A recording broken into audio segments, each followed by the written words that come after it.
Welcome to Lost Relation Chronicles. It's strange, thinking back on all of it now, how it unraveled so quickly, so quietly. Kathy and I had been married for 12 years. I thought we were solid.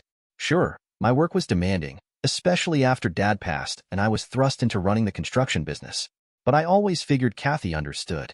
We'd built a life together, had Maria, and despite the long hours and the constant travel, I thought I was doing right by them both. I was wrong. Coming home early that day without warning, I walked into a different life than the one I thought I had. Kathy wasn't just cheating. She was regularly sleeping with her boss, Ben. Maybe the fact that we shared the same name made it worse somehow, like I was being replaced by some alternate version of myself. The shock of it was dull, though. I'd been so consumed by work that when I found out, it didn't hit me like I expected it would. Maybe I'd seen it coming but didn't want to admit it. What hit harder was losing Maria.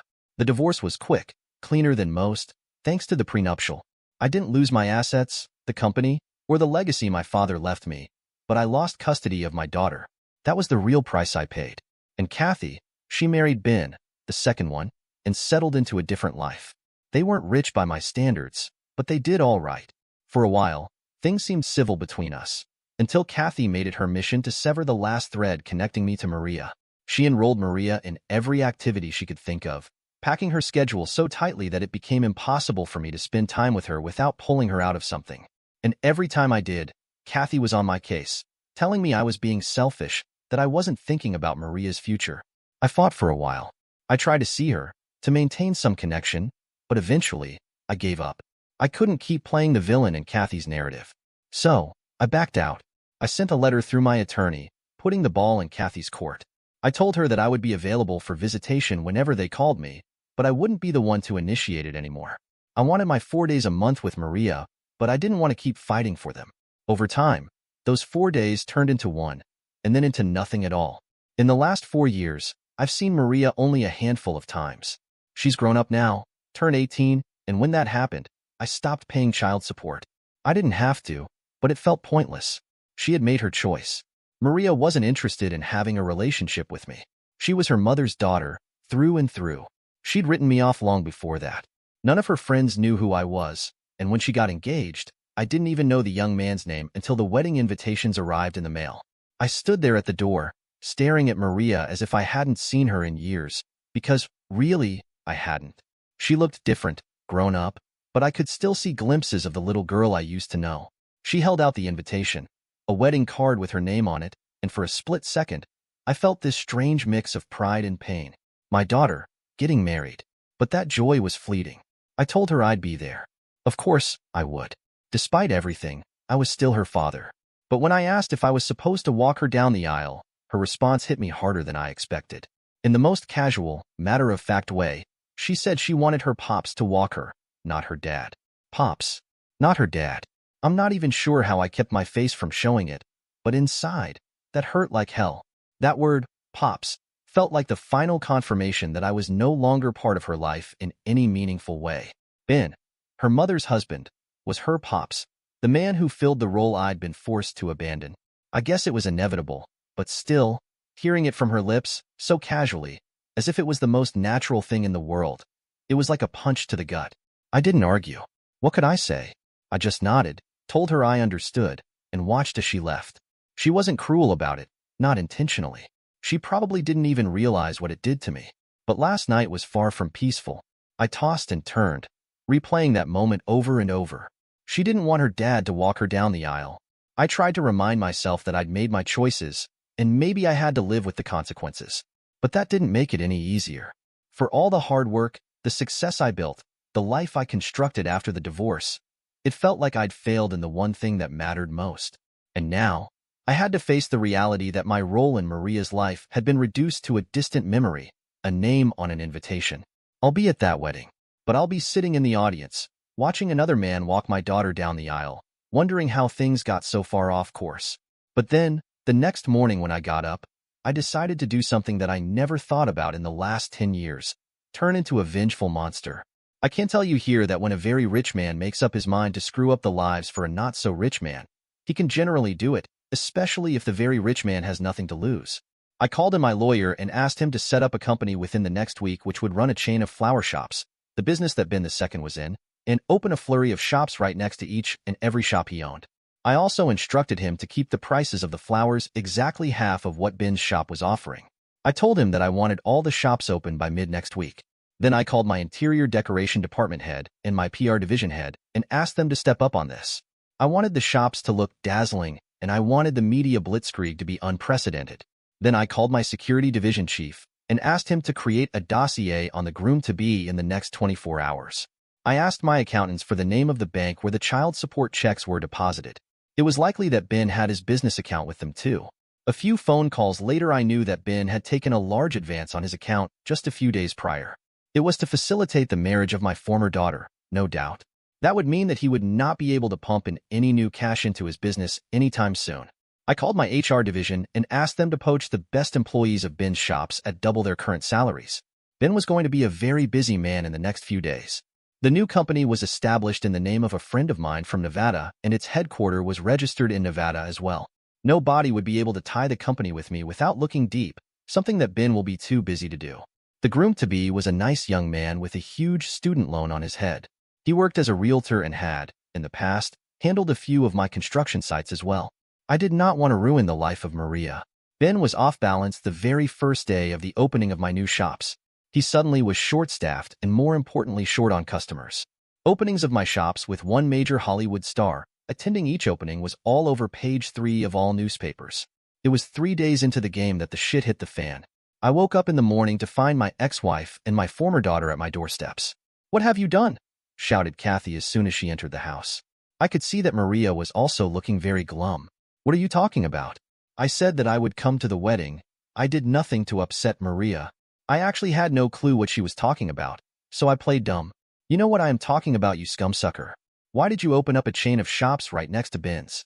Why are you selling flowers at half the price of what it costs for you to buy them? What shops are you talking about?" "The shops that you opened in the name of that no-good pauper friend of yours, Steve. You did not think I would remember the bum? He is an orthodontist, and at that too a bad one. Why are you doing this after 10 years of not caring at all?" I knew the game was up, but I had not done anything illegal yet. I decided to show my fangs. And why should that concern you? I have a right to open any business I feel like, and see at any prices I feel like. In fact, this company is one of my charity foundations where I am offering the public flowers at cheaper rates so that they can show love and respect for those they care about. If you can find anything illegal in this, sue me. Maria spoke for the first time. Pops had a heart attack in the morning. The way things are moving, he would be out of business in the next 1 month. You have taken everything away from him because you have money. I hate you. How could you do this, him? You know Mom and I depend on him for support. I turned to her and said, I was not angry anymore. After all these years of silence and hurt, I was feeling sad for the first time. Truly spoken. I have money and I have taken away his business from him, but tell me, how is it any different from what he did? Why did you not grow up to hate him? Pop has never done a bad thing in his whole life. She shot back. No, he has never done a bad thing in his whole life. When he slept with my wife, he was doing something every morally upright man does. You say that I have money and he does not, and I am using it to take his business away. He had time and I did not, and he used it to take my wife and my daughter away from me. How is that different? But of course, what I am doing is beyond disgust, and what he did was the thing sainthood is made for. You say you and your mom depended on him, and I took that away from you, and you hate me for it. I depended on my wife at a time when my father had died and more than 1,200 employees were looking at me, and he took her away from me. Why don't you hate your pop for it? Maria looked away. Why do you bring this up after 10 years? Kathy asked, more politely now. Because I am tired of being the bad guy for nothing. If I am going to be painted as a villain, I bloody well will be one. I should have fought tooth and nail for Maria instead of thinking that you would best by her. I should have raised hell when you denied me chances to meet and see my only reason to smile, my daughter. Instead, I backed down and thought that it was best if I did not destroy her childhood by making life difficult for you. I should have ruined the scumsucker who cucked me so that he would be on the roads, and you would have no choice but to stay with me and keep my Maria with me. I should have filed for full custody when you refused to let me take Maria with me on that holiday to France, even though it was turned to spend summer holiday with her. I looked at her with the disgust I was feeling for her at this time. Maria spoke up. You never had the time for me. I was starved for affection. After a while, it became clear to me that you had divorced me as well, along with Mom, and it was only then I took Pop as a father and pushed you out of my mind. I met you at times because Mom told me that if I refused to meet you, there would be legal repercussions. She said you would file a case against her. I only met you out of fear, not out of love. Wait a minute. I asked her to hold on while I called up my attorney. I asked him to fax me the letter that I had sent to Kathy so many years ago. Within the next 15 minutes, I had a faxed copy of the letter and also the receipt with Kathy's signature on it. Read this and tell me if I did not have the time for you. I also have recording of the phone calls that made to your mom to request time to meet with you and being brushed off. I must have hundreds of such call and a few calls where you have rudely asked me not to call you about fixing up time. Rather you mom, and that hurt. What was my mistake in all this? My only mistake was that my father died, and then I had to run a company which I had no clue how to do. I was inexperienced and I did it because 1,200 people worked in that company and they depended on me to keep the company afloat. I did spend a lot of time away from the two of you, but it was to bring home the money that we needed to live. You of all people, Maria, have no reason to be bitter about it. In the last 10 years, I have not paid any alimony to your mom, but I have made you go to the best school, the best college, and have all the best amenities that you could think of. Do you think I was unaware that you were spending a lot of your money on you mom and pops? You stole money from me and gave it to them. That is correct. It was stealing. The credit card I gave you was for your expenditure on the campus, and you regularly bought flight tickets for your mom and pops to visit you on that card, and you refused to see me the one time I was in town. How do you think I felt at that time? I was pissed off, bloody pissed off, but I kept quiet because I gave you the card to keep you happy. If being near your mom and pops made you happy, so be it. I was seething with anger now. After reading the letter, Maria was looking at her mother with the same anger that was directed to me some time ago. I should not ruin your pops maybe, but I will. I will bring him down with one thing that I have, and he does not. After all, he brought my world crashing down with what he had. If now, your mom wants to have a husband who has money, she is most welcome to marry me after divorcing the a-hole. She will not be loved, but she will have time and money from me. I do need companionship. What kind of person do you think I am? Snapped Kathy. The kind of person who deserts her husband and sleeps around with another man because one facet of her life is unfulfilled. It is a man's job to bring two things to his wife, money and his time. I was bringing money and not my time, and you deserted me. Now, in coming days he will be so poor that he will be looking for money to buy a pot to piss in. So, he will neither give you money nor time. Will you be able to live with it? Is your love for a cuck scumsucker who slept with a married woman greater than the love you had for a hard-working man who fathered your child? Kathy finally lost, and there was no fight left in her. Just then Maria spoke up. Dad, do you have it in you to let me move in with you? I cannot go back to live with people who took my dad away from me. If you do not agree to let me move in, I will move into a motel and then find a place to stay. I guess my marriage is not going to go through. I will not walk down the aisle in a marriage ceremony paid for by two lying individuals. I do not know if my relation with Jake will survive after this, but I hope he loves me enough to look past this. Kathy was openly crying now. Maria was looking at me with tears in her eyes, not sure of what my decision would be. Maria, you can move in right now, if you feel like. I am sure that you have things at your mom's that you would like to bring. Go and bring them now, while I talk to your mom. After Maria left, I turned towards Kathy. She had calmed down by now and was looking clueless. She finally spoke up. Have you hated me so much? Did you give me a reason not to? I only wanted to have a normal life for me and my daughter. Our daughter, I corrected her. You forgot in your quest for normalcy that it is not normal for a father to cry himself to sleep at night because his daughter thinks he is a heartless scumsucker. You forgot it is not normal for a husband to go to sleep thinking that he has failed his wife. It is not normal for a husband to walk in on his naked wife getting screwed by her boss. Where was anything normal in your so-called normal life for me? You screwed me up so bad that I have not had a single meaningful relationship in 10 years. I guess I was being so selfish that I did not see how much hurt I was causing you. You are still being selfish, letting yourself off so easily. The equation had 4 people, me, you, Maria, and Ben. Ben has had a heart attack. Maria has just lost all that she has believed in for the last 10 years. I have been reduced to a sadist, and you are stuck with a husband with no health, no wealth, and no time for you.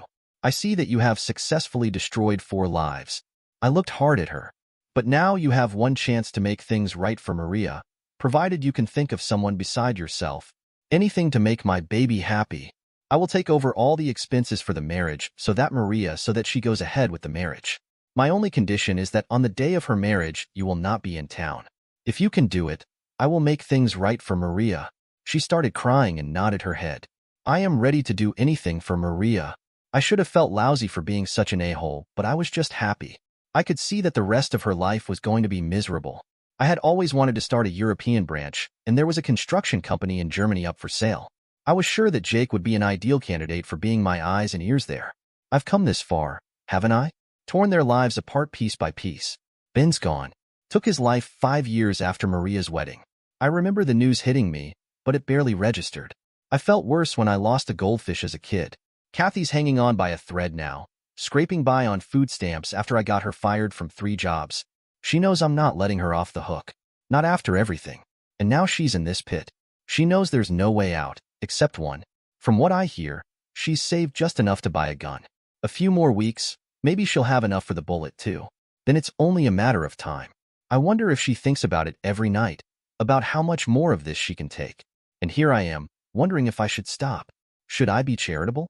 Should I let her live? If you can even call what she's doing living? Part of me knows I could, if I wanted. I could back off, stop grinding her into the dirt. But the other part of me, it's still hungry. Still feels like there's something left to take from her. I thought revenge would feel different. I thought once Ben was gone, once I'd watched Kathy's life fall apart, I'd feel something more than this. Satisfaction? Closure? I don't know. But what I do know is, I've won. If that's what you call it. I've taken everything from her, and yet I still feel that bitterness sitting inside me. So, should I stop? Should I let her buy that gun and put an end to it? Or should I finally let go? I've carried this hate for so long. I'm not sure what's left of me without it. Maybe I'm too far gone to stop. Or maybe letting go is the only way to find some peace for myself. But can I even do that after everything? I don't know. Dear listeners, please share your thoughts in the comments section below, and don't forget to like, share, and subscribe.